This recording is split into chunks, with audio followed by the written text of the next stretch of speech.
नमस्कार, future express में आप सभी का स्वागत है। मैं हूं वीरेंद्र कुमार और मिड सेशन के ठीक मध्य भाग में आपकी इंडेक्स पे, निफ्टी बैंक पे, स्टॉक फ्यूचर्स पे क्या अप्रोच हो, बातचीत करेंगे उस पर और कुछ ऑप्शन ट्रेड्स को लेकर बातचीत करेंगे। आज हमारे साथ इस कार्यक्रम में असित बरनपति होंगे, उनसे करेंगे बातचीत। आपके स्क्रीन पे निफ्टी आएगा, निफ्टी बैंक आएगा। आज सुबह जब आशीष और मैं बात कर रहे थे, मुलाकात कर रहे थे निफ्टी की, तो मैंने एक बात पहले ही कही थी कि ये सेशन शायद इंडेक्स की ट्रेड के लिहाज से बहुत कुछ ना दे, but stock futures will dominate. जहां तक ट्रेडिंग सेशन का सवाल है वो स्टॉक फ्यूचर्स को बिलोंग करेगा, क्योंकि ऑलरेडी आपका गिफ्ट निफ्टी करीब करीब 400-500 अंक ऊपर था। उसके बाद शायद बहुत बड़ी तेजी खेलने का कोई मन था नहीं, व्यू था नहीं। देखिए, आज सुबह जो हमें जोन मिला, उस जोन की एक डेफिनेशन थी। वो 20 डेमा के ऊपर था, वो 50 डेमा के ऊपर था, वो 200 डेमा के नीचे था और वो 100 डेमा के नीचे था।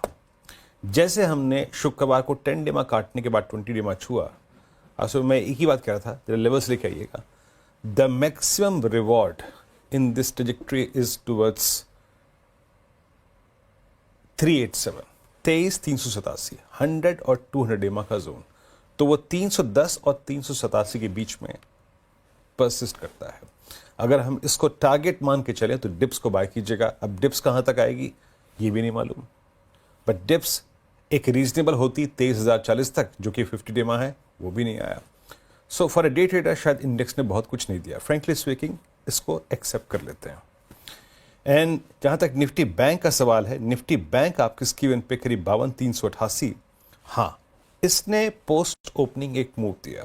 प्लीज लेवल्स लेके आइएगा। रेजिस्टेंस की प्लेट मॉर्निंग में जो निफ्टी बैंक की कमेंट्री थी उसमें क्लियरली मेंशन था, if we cross 51,530 a swing towards 51,953, और 953 अगर कट गया तो a swing towards 52,118 and 52,427 looks possible.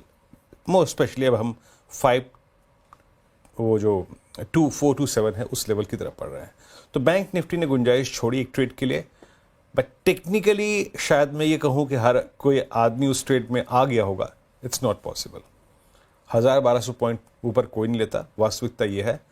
But कुल मिला के बात यह है कि इंडेक्स आज थोड़ा सा अनप्रेडिक्टेबल था, with I think that substantial gap up जो हमने आज देखा।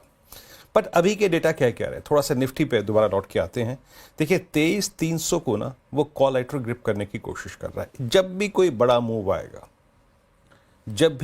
मूव आएगा, कॉल राइटर आएगा, वो ग्रिप लेने की कोशिश करेगा। और आपके स्क्रीन पे बिना किसी आई थिंक आप कंफ्यूजन के देख सकते हैं कि कॉल राइटर कहां पे आ गया है। कॉल राइटर 2 स्ट्राइक्स पे आए हैं, और वो है 23,300 और 23,500 और 23,400। यानी अब हमारे लिए वो 23,300 और 23,340 ये थोड़ा सा स्लाइटली डिफिकल्ट जोन होगा। और जहां तक पुट राइटिंग का सवाल है, इट सीम्स 23,200, 23,150, ये अगर किसी भी सूरत हाल में इसके ऊपर का एक डिप मिलता है तो वो शायद कंसिडर करने लायक होगा एज अ डे ट्रेड। याद रखिएगा मैं जो फिर बात बोल रहा हूं। और एक बात याद रखिए, जो 23,045 का लेवल था, 40 का लेवल था, that 50 day exponential moving average, अब वो थोड़ा सा ऊपर करीब 23,060 के आसपास है। कोई सब्सटेंशियल चेंज नहीं है, but trade zone seems like between 23,150, 23,200 और ऊपर की तरफ 23,300, 350। ऑप्शन राइटर्स ने जोन को ग्रिप ले लिया है। और आते हैं निफ्टी बैंक पर। निफ्टी बैंक में क्या हो रहा है, देखिए निफ्टी बैंक में खुलने के बाद मूव आया, स्टॉक फ्यूचर्स ने कैपिटलाइज करना शुरू करा। आप देखिए IndusInd bank, the weakest structure in bank Nifty, इस वक्त स्ट्रांगली कंट्रीब्यूट करता हुआ। But as of now it seems करीब 52,500 की ट्रैजेक्टरी के आसपास हम जाएंगे एक बार। बट वो एक क्लस्टर ऐसा होगा जहां पे आपको एज ए डे ट्रेडर या फिर अगर आप ट्रेड लेके भी आए हैं तो बुक करना चाहिए। असित, गुड आफ्टरनून, कार्यक्रम में स्वागत है। मेरे ख्याल से असित, इंडेक्स के लिहाज से बात करने के लिए बहुत कुछ है नहीं, क्योंकि वो गैप अप सब कुछ ले गया। जो क्रीम था किसी भी ट्रेड का, डायरेक्शनल ट्रेड का, वो आज वो गैप अप ले गया। आप निफ्टी पे किस तरीके से पोजीशन थे, अभी क्या कर रहे हैं आप? निफ्टी और निफ्टी बैंक पर आपका view. Good afternoon Virendra ji. मेरे हिसाब से जिस हिसाब से गैप अप हुआ है, आप जैसे बोल रहे थे, there is nothing much left on the table for intraday traders. जिस हिसाब से 400 450 पॉइंट के ऊपर गैप अप हुआ है एंड वो सस्टेन कर रहा है, मेरे हिसाब से ओवरनाइट रिस्क कैरी करने में थोड़ा obviously there was some kind of no innovation that is there because of the global turmoil that is going on around the tariff thing. But अगर अभी देखा जाए तो वीरेंद्र जी, अभी मुझे लगता है कि जिस हिसाब से निफ्टी पोजीशन है, अगर ये 23,350 380 का लेवल अगर क्रॉस करता है, मुझे लगता है कि then short covering fresh leg of short covering हमें देखने को मिलेगा, जो कि 23,600 23,700 के लेवल तक हमें लेके जा सकता है. Obviously with the consideration that we are not having any fresh kind of news from the overnight US market and things like that, or Trump जी का कोई ट्वीट नहीं आ रहा है, all those thing. But more than Nifty मुझे लगता है कि bank Nifty में काफी अच्छा सेटअप बना हुआ है. 53,000 का जो स्ट्राइक प्राइस है 53,000 का, उसमें कॉल अनवाइंडिंग देखने को मिल रहा है. एंड मुझे लगता है कि 52,500 जो कि एक नेक्स्ट हर्डल है, इसको अगर क्रॉस होता है एंड इसके ऊपर ट्रेड करने लगे, हम काफी अच्छे से 52,900 53 लेवल हमें देख सकता है. कंसिडरिंग द फैक्ट दैट 52,000 में मैक्सिमम पुट बिल्डअप हुआ है, मुझे नहीं लगता है कि इतना जल्दी ये स्क्वायर अप होंगे. सो कोई भी डीप आएगा टुवर्ड्स 52,100 150 200, मुझे लगता है कि वो जोन काफी अच्छा रहेगा काइंड ऑफ फ्रेश अपमूव के लिए, बाय करने के लिए. नहीं तो 52,500 के ऊपर मुझे लगता है कि एक शॉर्ट कवरिंग देखने को मिलेगा. सरप्राइजिंगली मुझे लगता है कि Nifty IT in comparison to bank nifty and nifty is slightly underperforming, and that is one reason why nifty might kind of give a bit of gain अगर निफ्टी आईटी में थोड़ा सेल ऑफ देखने को मिले. But otherwise मुझे लगता है कि it is a great move, but at the same time it is not a tradable market. हमें इन हाइंडसाइट लगता है कि यहाँ 400-500 पॉइंट का अप मूव है and everything. Nobody on Thursday knew कि this kind of move will be coming over, rather on Friday. But yes, that is how market is behaving and we need to kind of trade accordingly. जी, I am glad कि आपने ये point raise किया. थोड़ा सा एक बार फिर से लौटते हैं. वो जो असित ने कहा कि 23,380 के ऊपर, 380 क्या है समझ लीजिए 200 डे एक्सपेंशन के बीच. अगर आप निफ्टी के चार्ट्स को बहुत बारीकी से देखें और ज़्यादा पीछे मत जाइए, सिर्फ अपने कैलकुलेशंस को, अपने एनालिसिस को पिछले 2-3 महीने तक अगर आप सीमित रखें, 200 DEMA is approximately aligned at between, I mean 23,350 380. अगर वो निकलता है तो उसके बाद कोई भी बड़ा सप्लाई जोन जो है वो 23,600 पे और 23,700 पे जाता है.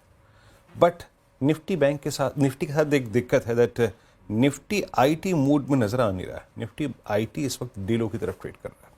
So as is with banks. और एक और चीज, बैंक निफ्टी को आप गौर से देखिएगा, it's a classical flag breakout. ये फ्लैग का ब्रेकआउट है जो ज़्यादा अगर आप देखें अच्छी तरीके से बिहेव कर रहा है. हम इस वक्त जो हमें कंफर्ट मिला है और हमें जो लास्ट वीक रेट कट मिला था, जो हमें लास्ट वीक आरबीआई के स्टांस में परिवर्तन आया था, उसका जो एडवांटेज है वो मिल रहा है. ये एक फ्लैग का ब्रेकआउट है. जैसे कि असित ने कहा, एनी डिप टुवर्ड्स 52,100, वहाँ तक के डिप को डेफिनेटली कंसिडर कीजिएगा, कंसिडरिंग द फैक्ट कि 52,100 तक भी आपका फ्लैग का पैटर्न जो है वो इंटैक्ट रहेगा. अच्छा इंडेक्स्ड, प्लेस्ड स्ट्रांगली वो है निफ्टी बैंक. बट निफ्टी के लिए थ्रेश होल्ड पॉइंट होगा, याद रखिएगा, 23,350 23,380. वो 30 पॉइंट नेक्स्ट 200 पॉइंट को, not exactly for this day, आज के सेशन के लिए नहीं, लेकिन आने वाले सेशन के लिए खोल देंगे. अब आते हैं असित स्टॉक फ्यूचर्स पे, जहां पे अच्छा स्विंग मिल रहे हैं. ओपनिंग के बाद भी स्टॉक्स चले. आपके 3 स्टॉक्स इस वक्त के कौन से हैं असित जिसको आप पिक कर रहे हैं? वीरेंद्र जी, पहला रहेगा एचडीएफसी बैंक. मुझे लगता है कि एचडीएफसी बैंक में जब मार्केट गिर रहा था, एचडीएफसी बैंक के थोड़ा रिलेटिव स्ट्रेंथ अच्छा था.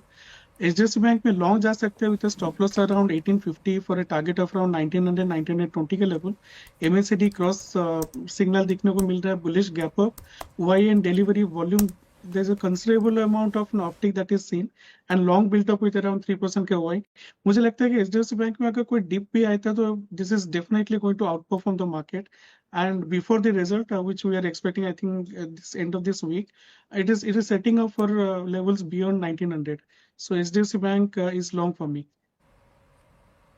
ओके, एचडीएफसी बैंक, और कुछ देर में हम एचडीएफसी बैंक को लेकर चर्चा करेंगे भी, और इस पे कुछ हाउस व्यूज आए हैं बड़े ही कंस्ट्रक्टिव, सकारात्मक. वो कह क्या रहे हैं उससे बातचीत करेंगे. But as of now please Asit की जो ये कॉल है एचडीएफसी बैंक की, उसके टारगेट स्टॉप लॉसेस रखिए. It's heading towards 1920. लक्ष्य रखिए करीब 1920 का, और स्टॉप लॉस आपका रहेगा 1850 का, इस प्राइस पे 1873 पे. असित, आपका दूसरा ट्रेड? वीरेन जी, भारतीय एयरटेल मुझे लगता है कि इसमें हम लॉन्ग जा सकते हैं with stop loss of around 1780 for a target of around 1830 to 1840। Open interest high है with the month of around this month में 13% अपटेक देखने को मिल रहा है। PCR is high for the last week and delivery is also going up. मुझे लगता है Bharti Airtel will see much show much higher level. So 1780 का स्टॉप लॉस रख के 1830 टू 1840 का टारगेट हम देख सकते हैं भारतीय एयरटेल। भारतीय एयरटेल 1802 पे आपका एक बाय कॉल है। 2 लार्ज कैप निफ्टी 50 के स्टॉक्स आपने पिक किए यहाँ पर। First is HDFC bank, then Bharti Airtel. तीसरा स्टॉक आज से क्या पिक करेंगे आप?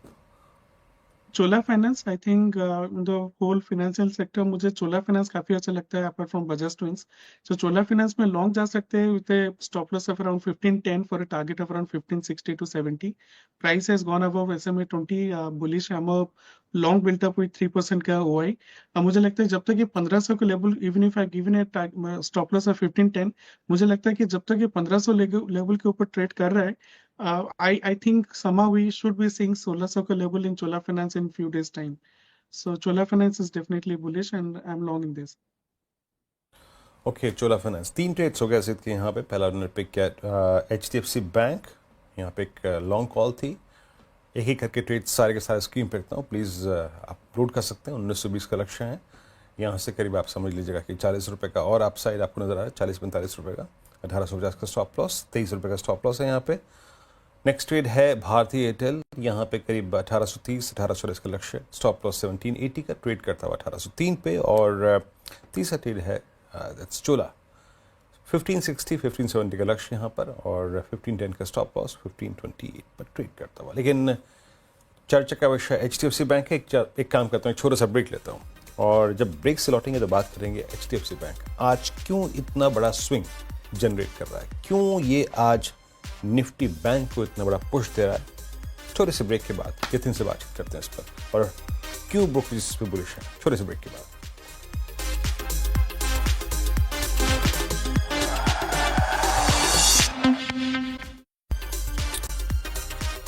ब्रेक के बाद कार्यक्रम में आपका फिर से स्वागत है, और अब बात करते हैं जरा HDFC बैंक पे। आज का रियल इंडेक्स मूवर जिसे कहते हैं वो है HDFC bank. But HDFC bank का जरा एक बार इंट्राडे चार्ट लेके आएंगे। इंट्राडे चार्ट ये पुश देता हुआ निफ्टी को, ये पुश देता हुआ निफ्टी बैंक को, बट ये पुश जो मिल रहा है उसकी वजह क्या है, गोल्डमैन सैक्स ने क्या टिप्पणी करी और क्या है trigger. Yatin, good afternoon. Yatin, वाकई मतलब एक लंबे समय अंतराल के बाद, मतलब लगभग 4-5 साल अवधि के बाद ये रेट कट्स आए हैं सेविंग डिपॉजिट्स पे, सेविंग पे। कितना बड़ा ट्रिगर मान रहा है गोल्डमैन सैक्स इसको, और HDFC बैंक पर व्यू क्या है उनका? बिल्कुल, HDFC बैंक आज निफ्टी बैंक का टॉप गेनर कंट्रीब्यूटर, और निफ्टी पे भी एक जबरदस्त तेजी का तड़का लगा रहा है। अगर हम HDFC बैंक की बात करें तो न्यूज ऑब्वियसली ये थी कि वीकेंड पे उन्होंने डिपॉजिट रेट 0.25% यानी 25 बेसिस पॉइंट से घटाकर अब लगभग 2.25% कर दिए हैं। अगर हम गोल्डमैन सैक्स की बात करें तो इनकी बाय की कॉल है काउंटर पे। उनका टारगेट है 2087, और अगर हम बात करें काउंटर में 200 रुपए की अपसाइड क्यों लग रही है गोल्डमैन सैक्स को, तो कहीं ना कहीं ये 25 बेसिस पॉइंट जो उन्होंने काटे हैं डिपॉजिट्स अंडर 50 लाख के, तो इससे कहीं ना कहीं इनके नेट इंटरेस्ट मार्जिन को बेनिफिट होगा। जो ट्रांसमिशन रेट का वो काफी स्मूथ बन जाएगा, कॉस्ट ऑफ फंड्स घटेंगे, और कहीं ना कहीं ये जो फर्स्ट कट आ रहा है आपका सेविंग डिपॉजिट रेट पे, सबसे पहला कट है साल 2020 के बाद, तो कहीं ना कहीं 5 साल के अंतराल के बाद आपको सेविंग डिपॉजिट रेट कट होती हुई नजर पड़ रही है। डिपॉजिट ग्रोथ पे बैंक का और एनालिस्ट कम्युनिटी का जो कॉन्फिडेंस है कि काटने के बावजूद डिपॉजिट रेट आपको डिपॉजिट अच्छी तरीके से मिलेंगी, और कहीं ना कहीं ये जो रेट कट साइकिल है इससे मार्जिन्स पे जो प्रेशर है कंपनी पे वो ईज होते हुए दिखाई पड़ेंगे, नरम होते हुए दिखाई पड़ेंगे, जिसके बाद गोल्डमैन सैक्स की आज खरीदारी की रिपोर्ट के बाद शेयर में लगभग 3.5% का उछाल देखने को मिल रहा है।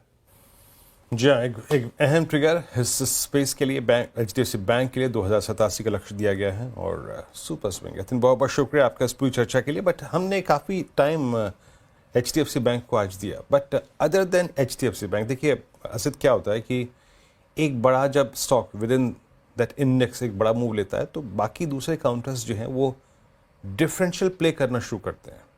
For instance look at IndusInd bank, I mean 6.25% ऊपर है। अब इंडसइंड बैंक जो है वो सबसे वीक स्ट्रक्चर था, सबसे कमजोर स्ट्रक्चर था, बट आज वो भी 20 DMA के ऊपर ट्रेड कर रहा है। कहाँ कहाँ अदर देन HDFC बैंक आपको निफ्टी बैंक में अपॉर्चुनिटी नजर आ रही है? ठीक है, वो आपकी इस वक्त की कॉल नहीं होगी, बट नजरें आपकी कहाँ कहाँ पर है इस वक्त बैंक्स में? जी मैं हमेशा स्ट्रेंथ पे जाना पसंद करूंगा। IndusInd bank had been in the news for all the wrong reasons. अच्छा बाउंस दिखने को मिल रहा है, बट जहाँ पे मुझे पता है कि जिसके ATR is kind of no predictable, I know कि उसमें ज्यादा kind of no gap down types का नहीं होएगा, इसमें एक smooth kind of no transition होगा इधर अपसाइड और डाउनसाइड में। उस हिसाब से देखेंगे तो ICICI bank I will be more incline to kind of no get into. ये EMA 20 के ऊपर गया हुआ है, बुलिश अमराज why is high of the week. अगर मैं ICICI बैंक देखूंगा मे बी 30-35 रेंज का मैं रखूंगा stop loss and for target of around 1375। मुझे लगता है HDFC एंड ICICI बैंक का जो कॉम्बो है might take bank Nifty all time high quite soon. I'm quite bullish on Bank Nifty, so I'll be focusing ICICI Bank, HDFC Bank, Axis, Kotak in the Bank Nifty rather than kind of IndusInd Bank. That's my personal choice because I do not want to get a surprise from a weak counter. भले ही आज अच्छा move है, but I would rather go with the strength of the sector kind of thing. Okay, चलिए अभी काम करते हैं, ये बात क्लियर हो गई। असद सिंपली स्ट्रेंथ के साथ रहना चाहते हैं, वीक स्ट्रक्चर को पुल बैक में जब वो शॉर्ट कवरिंग का सहारा मिलता है उस थॉट पर से तभी काम नहीं कर रहे। खैर, एक ब्रेक के बाद जब लौटेंगे तो बात करेंगे आज के सस्ता ऑप्शन ट्रेड की और कुछ स्टॉक फ्यूचर्स पर और नजर डालेंगे। थोड़े से ब्रेक के बाद हाजिर होते हैं।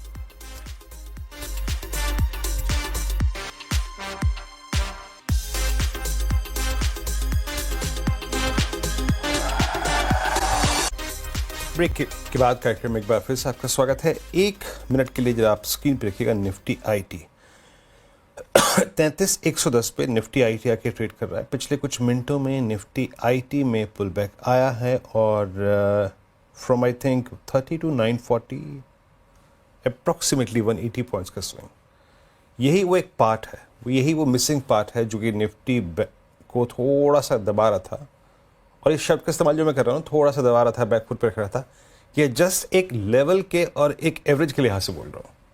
तो वो जो 200 डे एक्सपोनेंशियल एवरेज जो कि करीब 23,350 से 80 के बीच में अलाइंड है, अगर उसे हमें काटना है और एक और इंट्राडे थ्रस्ट टुवर्ड्स 23,500 जनरेट करना है, तो ये एक वो मिसिंग पार्ट था एंड लकीली वो आ रहा है। तो अगर ये 350-380 का जोन कट गया तो यकीन मानिए 23,500 अचीवेबल है इंट्राडे में भी, कितना ही निफ्टी ऊपर क्यों ना हो। शॉर्ट कवरिंग चीज़ ऐसी होती है, उसका कोई पैमाना नहीं होता। जब शॉर्ट कवरिंग आती है तो क्या 150, क्या 250 और क्या 500। बट अब एक काम करते हैं, आते हैं ऑप्शन ट्रेड की तरफ असित के। असित, आज का सस्ता ऑप्शन क्या पिक कर रहे हैं आप? वीरेन जी, जियो फाइनेंस में हम देख सकते हैं जियो फाइनेंस का 235 का कॉल ATM कॉल अराउंड 5.8 में चल रहा है। इसका स्टॉप लॉस रखेंगे अराउंड 3 रुपए पे for a target of around 9 to 10 rupees. इसमें अगर ऑप्शंस का डेटा देखें तो PE माइनस EOI जो चेंज है that is around 42 lakh and 240, 245, 250 strikes में काफी हैवी अमाउंट में कॉल अनवाइंडिंग हो रहे हैं एंड 230 में सबसे ज्यादा मैक्सिमम पुट बिल्टअप हो रहा है। मुझे नहीं लगता है कि 230 के नीचे जाएगा एंड जिस हिसाब से काइंड ऑफ नो PCR ऊपर बढ़ रहे हैं, मुझे लगता है कि जियो फाइनेंस में 5-7 पॉइंट का मूव डेफिनेटली देखने को मिल सकता है। सो जियो फाइनेंस का 235 का call long with a stop loss of around 3 rupees. Okay, Jio financials की यहाँ पे कॉल लेनी है आपको और एट द मनी कॉल जो ट्रेड कर रही है 235 के 610 पे आपको बाय करनी है। मैं इस ट्रेड के साथ एक डिस्क्लोजर और दे दूँ, इस चैनल का स्वामित्व प्रबंधन रिलायंस इंडस्ट्रीज होल्ड करते हैं और उसी समूह के अंतर्गत ये कंपनी जियो फाइनेंशियल सर्विसेज भी आती है जो कि वित्तीय सेवाओं को देती है। तो क्योंकि टाइटल जो है उस कंपनी का उसी ग्रुप के हाथ में है जिसके अंतर्गत CNBC आवाज आता है, तो कृपया इस ट्रेड पर कोई भी रिएक्शन करने से पहले वेदर इट्स इन्वेस्टमेंट और एक ट्रेडिंग कॉल, प्लीज़ अपने सलाहकार की राय जरूर रखें। अच्छा, बहुत बहुत शुक्रिया आप इस कार्यक्रम में शामिल हुए। सभी स्टॉक्स और इंडस्ट्रीज पर आया रखिए आपने, मार्केट से डे हाई, और आपसे अगली मुलाकात होगी आज कमाई का अड्डा में 2 बजे तक के लिए। नमस्कार।